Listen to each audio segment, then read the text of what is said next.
dès 2020, nous avons mené un audit sur la créole pour justement évaluer ce qui se passait au sein de cette régie qui est devenue intercommunale.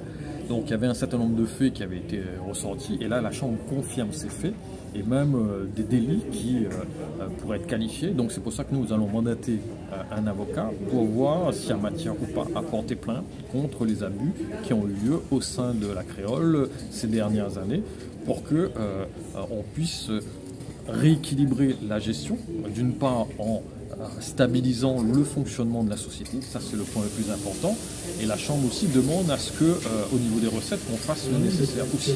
Donc il y a un travail de profondeur pour essayer de rééquilibrer les comptes de la créole. Alors c'est de voir comment on recouvre les recettes, parce qu'il y a un vrai problème de fonctionnement sur le recouvrement des recettes au niveau de la créole, et nous sommes en train de travailler pour aussi avoir un prix social de l'eau sur le territoire ouest. Donc ça, beaucoup de collectivités s'engagent sur vraiment un prix social de l'eau, mais aussi avoir un équilibre au niveau de la facture, au niveau des 120 mètres cubes, de 240 mètres cubes, et aussi des gros consommateurs. Les gros consommateurs, il faut aussi avoir une consommation écologique de l'eau. Là, cette année, il y a eu un peu d'eau, mais on a eu des années de sécheresse où c'est compliqué. Donc, il faut avoir aussi le prix écologique de l'eau qu'on va installer dans la facturation dans les années qui viennent. La Chambre régionale de comptes confirme le sentiment qu'on avait eu.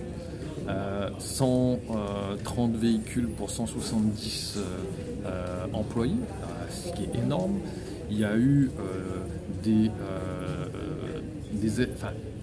rémunérations, des indemnités qui ont été transmises selon la Chambre de façon excessive, donc à nous de qualifier ces faits-là. Et donc globalement dans cette gestion qui est mauvaise, on va qualifier les délits qui sont relevés par la Chambre régionale des comptes et des plaintes vont être déposées parce que ce sont des deniers publics. L'eau est une matière essentielle et dans ce cadre-là, il faut qu'elle soit bien gérée par les collectivités et donc par les élus. Donc c'est une grande responsabilité et donc aujourd'hui, on va faire... la Chambre éclaire un certain nombre de zones d'ombre et donc à nous de continuer à travailler pour faire que le prix de l'eau soit supportable pour tout le monde sur l'ensemble du territoire de l'Ouest.